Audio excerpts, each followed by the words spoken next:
Hey there, this is Fufski coming to you from New York. I'm currently at Seaport. This is the very southern tip of Manhattan Island, close to Brooklyn Bridge. It is really far from where I currently live. It took me 90 minutes just to get there one way by metro. Well, why do I make this long and arduous journey? Because I want to visit a restaurant called Tagmo. Tagmo is essentially an eclectic, upscale Indian restaurant that serves food from all over the Indian subcontinent. You have food from run-of-the-mill Maharashtra. You also have food from South India, from Bengali, from Kashmir. So basically all over India. The food is quite interesting and the restaurant has received good recognition as well. It's been included in the latest Michelin Guide of 2022. So I'm looking forward to it. All right, so first thing, we have a cocktail. This is Tamarind Tiger. So it has tamarind and chickpea. Very interesting. We got that tamarind and chickpea flavor as if we are having chaat. So this is like you're drinking a chaat. Okay, we have another cocktail. This is Rafaza Spirit. It's got lychee, lime, rose syrup. I can smell that floral fragrance from the rose water. Rose water, slight sweetness. This is not very strong. This is a mild one. Last cocktail, mango chili. At first, it's almost like drinking mango juice, and then at the end you have an aftertaste of chili. It started coming. It's more like a dry chili type of flavor. I like the tamarind one the best though. That one you have the tamarind and the chickpea comes in the form of agua fava on the top, which is also known as vegan egg whites. Okay, so moving on to our appetizer. This is an interesting one. This is Sabudana Vada. So Vada is this fried little pancake thing, normally made with lentils, but this one is made with tapioca. Oh, okay, look at that. There's some sauce on top. It's different from the lentil vada that I had before, which is crispy and crumbly. This one is crispy on the outside, but gooey and fluffy in the inside. There's a contrast to it because this is like tapioca, almost like a potato sort of texture consistency, and the sauce on top has a bit of a cilantro minty flavor in it. Are these like, maybe there's some coconut shaving? I don't know. Very interesting flavor. Good textural contrast. I like this. Okay, our next appetizer, this is Khandvi, meaning roll. So this is a chickpea flour roll with coconut, chutneys, and there's some seeds on top. It says it's sesame seeds, but it looks to me, it looks like mustard seeds. Okay, so let's try this piece of noodle. So it's like a roll thing. There's some sesame. Oh yeah, I saw sesame. So there are sesame seeds and there are also mustard seeds with chutney at the bottom. There's coconut shaving inside of it that gives a bit sweetness. And there's also this chutney thing, slightly minty, slightly sour, but the flavor is kind of mild. It's more like a well-rounded, balanced flavor. The sesame seeds and mustard seeds provides a bit of flavor and textural contrast. The mustard seed has a slight spice, not too much, and it's balanced by the coconut shaving inside, which is really interesting. This reminds me of the dish I had in a restaurant called The Crossing in Dubai. It's also an Indian restaurant that serves modern Indian fine dining that's rooted in authenticity. And one of the dish is something like this. It's chana khandvi, so like a roll, also with mustard seeds on top. So I can see the similarity. Maybe these dishes come from the same region. Overall, very interesting, well-rounded flavor, unlike those very pungent, spicy Indian dish that you have otherwise. Okay, so next dish we have is Dahi Bhalla. Dahi is yogurt, and this is a fried lentil dumpling soaked in yogurt, tamarind, and chutney. And there are these little fried noodles on the top called sev. Looks like a chaat to me. Dumpling thing. Okay, so this is a, what is this? Oh, I guess this is a big type of dumpling, like a big dumpling. So you can kind of break it apart. And this is some of the fillings. So maybe that's like, I don't know what that is, but up to this point, I have no idea what the dish is and what's gonna taste like. Let me try it.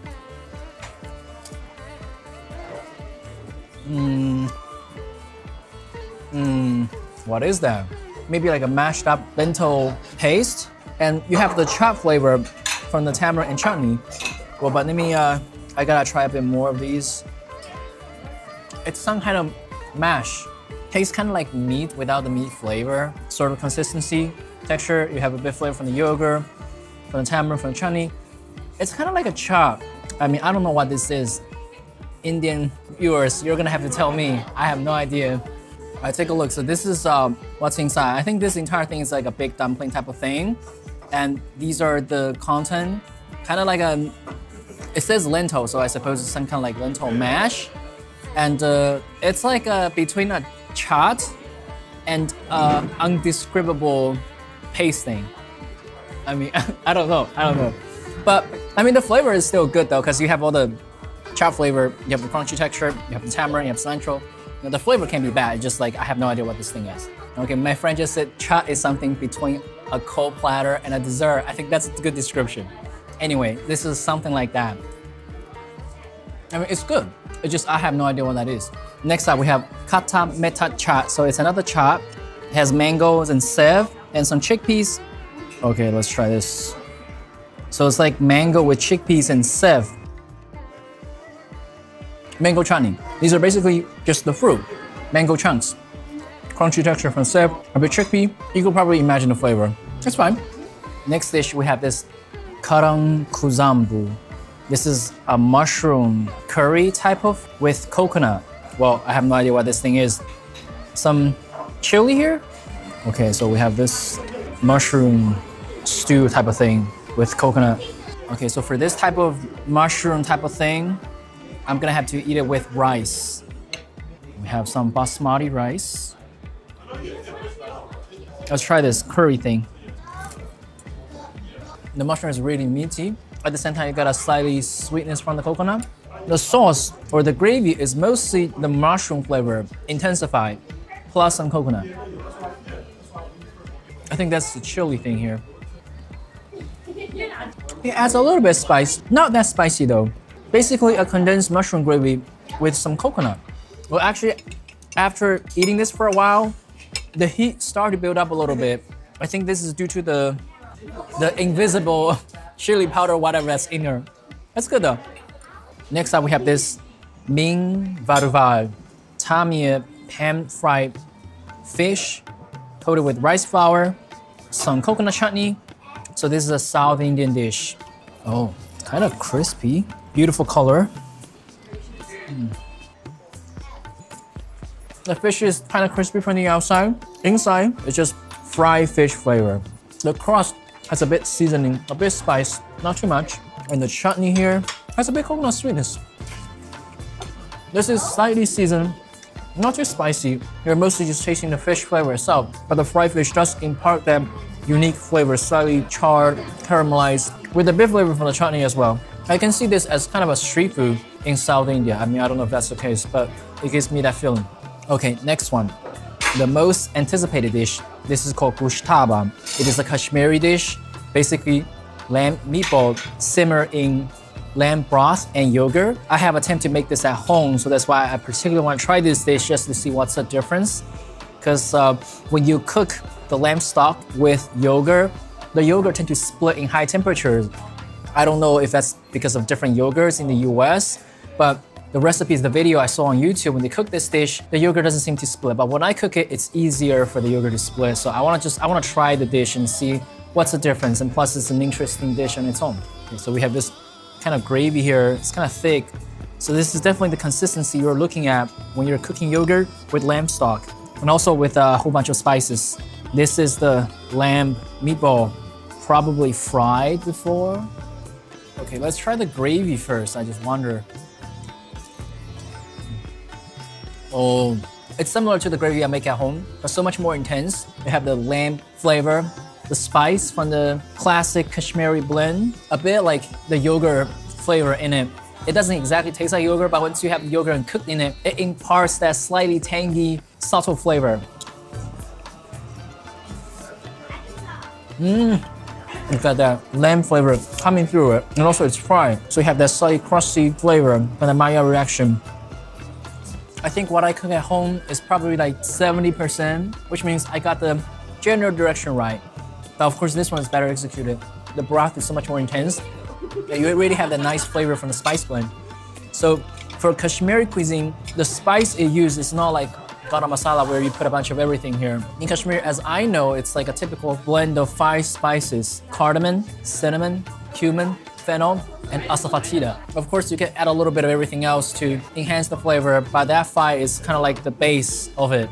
And you really taste it. And by the way, asafoetida is like a really interesting ingredient. So it's a resin that's kind of like rubber, but for cooking, and has a pungent, almost stinky flavor. But once it dries out and you cook it, it imparts a flavor that's a little similar to onion, but not exactly the same. It's in the Alien Cepa family. So it's that flavor, that's the closest I can bring you. You really have to cook this dish yourself or have eaten a lot of Kashmiri dish or dish that involves a lot of asafoetida to know what I'm talking about. Very nice. Let's see some paratha here. This is Methi Paratha, so paratha with kasuri methi, fenugreek. It does impart a bit of the kasuri methi flavor. Kasuri methi is a plant that's native to India, also known as fenugreek. The leaves has almost like a smoky, creamy flavor, which is also very interesting. But here it's not very strong, you just taste a bit. This is another paratha, just classic buttery one. Slightly crispy, flaky, buttery aroma, pretty good.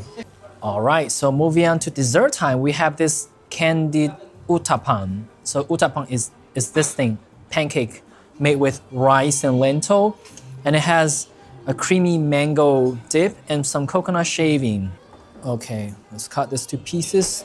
Oh, you can see there are little holes. This is due to fermentation. There are gas that's released in the process, making it porous. Fluffy lentil pancake, slightly spongy and also slightly sour due to the fermentation process. And you have a slightly crispy crust because it's being briefly seared, and you have the sweetness from the mango and coconut. So there's some kind of textural contrast. Very interesting, very nice. I almost feel like this can be both an appetizer or in a dessert. All right, so that wraps up the entire dinner at Tagmo. It is pretty good, the food is pretty solid, very interesting. I have definitely broadened my horizon for Indian food. The location is a bit remote, but the price is pretty good for this type of restaurant. Not a single dish is about $20. So pretty solid, I'm pretty satisfied. This is Fufski, I make videos about food and travel. Make sure to like and subscribe, and I'll see you in the next one. Ciao.